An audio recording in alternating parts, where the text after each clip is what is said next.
नमस्कार। बिहार विधानसभा चुनाव के पहले चरण का मतदान हो चुका है और दो बातें आज आपसे करूंगा। बेहद अहम बातें बिहार के चुनाव से संबंधित हैं। पहली ये कि आज बीजेपी के जो पोस्टर्स जो अखबारों में ऐड आया है, विज्ञापन आया है, उसमें नीतीश कुमार के चेहरे की, नीतीश कुमार की वापसी हुई है, जबकि इससे पहले विज्ञापनों में नीतीश कुमार का चेहरा नहीं था। इसको लेकर सियासी खलबली बिहार के अंदर मची थी। और दूसरी बात, आज प्रधानमंत्री नरेंद्र मोदी ने 3 रैलियां की बिहार में और इन रैलियों में तेजस्वी यादव उनके निशाने पर रहे। इसके पीछे क्या कारण है, इस पर मैं बात करूंगा। आप देख रहे हैं सत्यहिंदी.com। अपील मेरी आपसे यही है कि कॉर्पोरेट मीडिया के मुकाबले आजाद पत्रकारिता का समर्थन करें। सत्य हिंदी की सदस्यता योजना में शामिल हो। आर्थिक भुगतान का लिंक हमने डिस्क्रिप्शन में दिया हुआ है।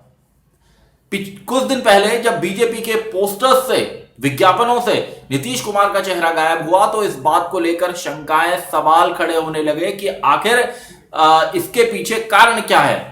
क्योंकि बिहार में एनडीए चुनाव लड़ रहा है और महागठबंधन में जो एनडीए है, जो अलायंस है गठबंधन, उसके नेता राज्य में नीतीश कुमार हैं। इस बात को बीजेपी भी स्वीकार करती है, खुलकर स्वीकार करती है।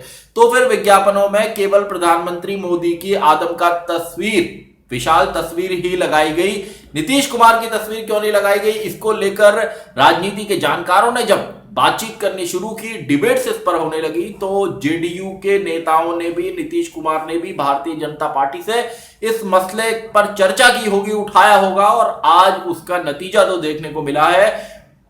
पहले फेज की वोटिंग से पहले बिहार बीजेपी ने जो विज्ञापन दिया है उसमें नीतीश कुमार को जगह मिली है।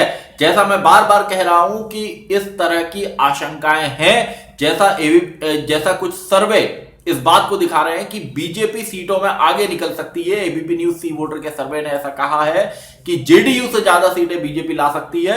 ऐसी स्थिति में मुख्यमंत्री पद के चेहरे को लेकर लड़ाई बिहार के अंदर बीजेपी और जेडीयू के बीच में हो सकती है। और जब नीतीश कुमार का चेहरा हटाया गया तो उसका यह मतलब निकाला गया कि बीजेपी यह साबित करना चाहती है कि बिहार के अंदर एनडीए का मतलब बीजेपी है और एनडीए का जो चेहरा है वो नरेंद्र मोदी है। यहां पर लोग नरेंद्र मोदी के नाम से वोट डाल रहे हैं एनडीए को। तो कुल मिलाकर माना गया कि ये नीतीश कुमार के सियासी कद को कमजोर करने की कोई कोशिश तो नहीं है, क्योंकि बिहार बीजेपी के बहुत सारे नेता इस बात को मानते हैं कि बीजेपी की नीतीश के खिलाफ कहीं ना कोई नाराजगी है और बीजेपी और मोदी का चेहरा जो है उससे एनडीए को बढ़त मिल रही है। यानी कि वो ये मानते हैं कि बीजेपी की वजह से एनडीए आगे बढ़ रहा है बिहार के अंदर।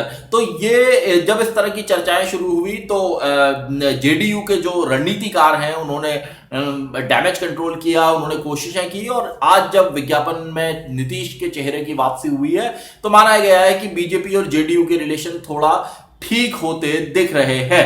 दूसरा, आज आपने अगर प्रधानमंत्री नरेंद्र मोदी की रैलियों को सुना हो तो उसमें उन्होंने जिस तरह तेजस्वी यादव पर अटैक किए, बहुत धारदार अटैक।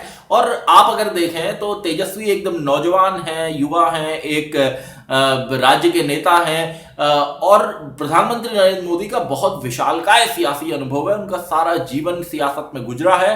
तो ऐसे में जिस तरह उन्होंने तेजस्वी को निशाने पर लिया है, उनको जंगल राज का युवराज बताया और आरजेडी के शासनकाल को उन्होंने पिछली रैलियों में निशाने पर रखा था, इस बार की रैलियों में भी रखा, लेकिन तेजस्वी पर वो खासे हमलावर होते दिखाई दिए।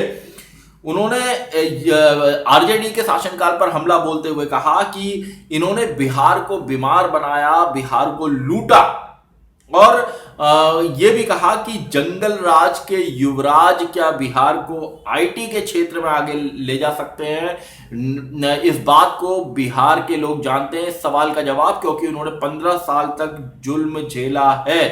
यह भी प्रधानमंत्री नरेंद्र मोदी ने कहा कि जंगल राज के युवराज से बिहार की जनता पुराने ट्रैक रिकॉर्ड के आधार पर क्या कल्पना कर सकती है। तो उनके जो अटैक रहे तेजस्वी यादव को लेकर, उससे सवाल ये खड़ा हो रहा है कि क्या तेजस्वी यादव की रैलियों में जिस तरह से भीड़ उमड़ी है उससे क्या कहीं बीजेपी और जेडीयू को इस तरह का फीडबैक मिला है कि जो महागठबंधन है वो तेजस्वी यादव की क़यादत में नुकसान पहुंचा रहा है, वो नुकसान कर सकता है एनडीए की जीत को, क्योंकि आने वाले दिनों में सियासी तस्वीर बदलेगी। और जिस तरह तेजस्वी ने 10 लाख नौकरियों का मसला उठाया, रोजगार का मसला उठाया है, उससे बीजेपी भी बैकफुट पे आई और उसने 19 लाख नौकरियों का वादा किया। तो अब प्राइम मिनिस्टर का बहुत बड़ा कद है सियासी रूप से, और उन्होंने जब तेजस्वी यादव पर अटैक किया है, उनको जंगल राज का युवराज बताया है, तो इससे ये लगता है कि कहीं ना कहीं सोशल मीडिया पर जिस तरह से आरजेडी की जो रैलियां हैं, तेजस्वी यादव की जो रैलियां हैं वो वायरल हो रही है, उसमें लोग ये कह रहे हैं कि तेजस्वी की रैलियों में वास्तव में भीड़ तो उमड़ रही है। तो इसका कहीं कोई फीडबैक एनडीए के पास गया है, बीजेपी जेडीयू के पास गया है, और माना जा रहा है कि आने वाले दिनों में प्रधानमंत्री नरेंद्र मोदी के हमले और तीखे हो सकते हैं तेजस्वी यादव को लेकर, महागठबंधन को लेकर। क्योंकि प्रधानमंत्री नरेंद्र मोदी ने आज राम मंदिर का भी जिक्र किया और कहा कि ऐसे लोग जो राम मंदिर के लिए हमसे तारीख पूछते थे, आज वो मजबूरी में तालियां बजा रहे हैं। और इससे पहले उन्होंने पिछली रैलियों में आर्टिकल 370 का जिक्र किया था। तो जो चुनाव है वो राष्ट्रीय मुद्दों पर ले जाने की कोशिश है और अटैक करने की कोशिश है प्रधानमंत्री मोदी की ओर से आरजेडी के शासनकाल को, तेजस्वी यादव को। लेकिन देखना यह होगा कि तेजस्वी यादव किस तरह इस सियासी भंवर का, इन चुनौतियों का सामना कर पाते हैं। दूसरी ओर अगर आप नीतीश कुमार के हमलों को देखेंगे तो उनके हमले भी व्यक्तिगत स्तर पर जो निचला स्तर है वहां तक जाते दिखते हैं। जब उन्होंने 8-9 बच्चे वाला बयान दिया तो ये माना गया कि तेजस्वी क्या कोई सियासी दबाव, राजनीति में एक मनोवैज्ञानिक सियासी दबाव बनता है, ऐसा दबाव बनाने में कामयाब हो रहे हैं। क्या महागठबंधन तेजस्वी के नेतृत्व में फाइट कर रहा है, फाइट करता दिख रहा है? तो ये कुछ सवाल हैं जो राजनीति के जानकार पूछ रहे हैं कि अगर प्रधानमंत्री मोदी तेजस्वी यादव पर हमला करते हैं, सीधा हमला करते हैं, उन्हें जंगलराज का युवराज बताते हैं, तो इससे कहीं ना कहीं ये ऐसा हो सकता है कि बीजेपी और जेडीयू को लगता हो कि तेजस्वी के नेतृत्व में महागठबंधन आगे आ रहा है, ज्यादा सीटें जीत सकता है। तो उसको कमजोर करने के लिए, बैकफुट पर धकेलने के लिए प्रधानमंत्री मोदी ने कमान संभाली है और अब वो सीधे सियासी हमले कर रहे हैं। आने वाले दिनों में प्रधानमंत्री मोदी की और रैलियां होंगी।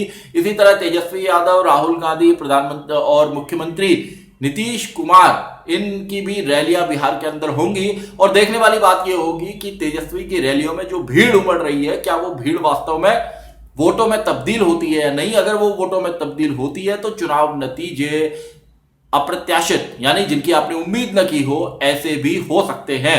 लेकिन क्या ये जो भीड़ तेजस्वी की रैलियों में आ रही है, ये जो भीड़ है, ये वास्तव में नौकरियों, रोजगार के मुद्दे पर या तेजस्वी जिन मुद्दों को उठा रहे हैं उनसे प्रभावित है, उनकी वजह से आ रही है? और अगर ये वास्तव में उनकी वजह से आ रही है और ये इलेक्शन के दिन तक, वोटिंग के दिन तक अपना मन बनाती है कि वो महागठबंधन को चुनेगी, तो चुनाव नतीजे रोमांचित कर सकते हैं किसी को भी। और बिहार के अंदर अगर एनडीए और महागठबंधन दोनों की सीटें कहीं आसपास बैठती हैं तो बहुत ही दिलचस्प नजारा होगा, छोटे दलों पर आश्रित होना होगा। तो बेसिकली जो इतने बड़े दो गठबंधन बिहार के अंदर चुनाव लड़ रहे हैं और वहां जब ऐसी कांटे की टक्कर, कांटे की फाइट है जिसमें प्रधानमंत्री मोदी ने खुद आगे आकर एनडीए की कमान को संभाल लिया है और यहां एक तेजस्वी जो नौजवान है उनके हाथ में कमान है, राहुल गांधी के हाथ में कमान है, तो ऐसे में देखना यह होगा कि महागठबंधन कितनी जोरदार टक्कर एनडीए को दे पाता है। और क्या प्रधानमंत्री मोदी के हमले तेजस्वी को लेकर और तीखे होते हैं, धारदार होते हैं, या वो अपना शिफ्ट कुछ दूसरे मुद्दों पर करते हैं? क्योंकि तेजस्वी को ज्यादा अहमियत देने का मतलब भी ये होगा कि इसका एक मैसेज ये जाएगा कि तेजस्वी फाइट में कहीं ना कहीं एनडीए को फाइट देते हुए दिख रहे हैं, इसलिए प्रधानमंत्री मोदी को उन पर सियासी हमला करना पड़ा है। तो बिहार विधानसभा चुनाव से जुड़े और ऐसे जो तमाम अपडेट्स होंगे वो आपके लिए सत्यहिंदी.com पर आपको मिलते रहेंगे।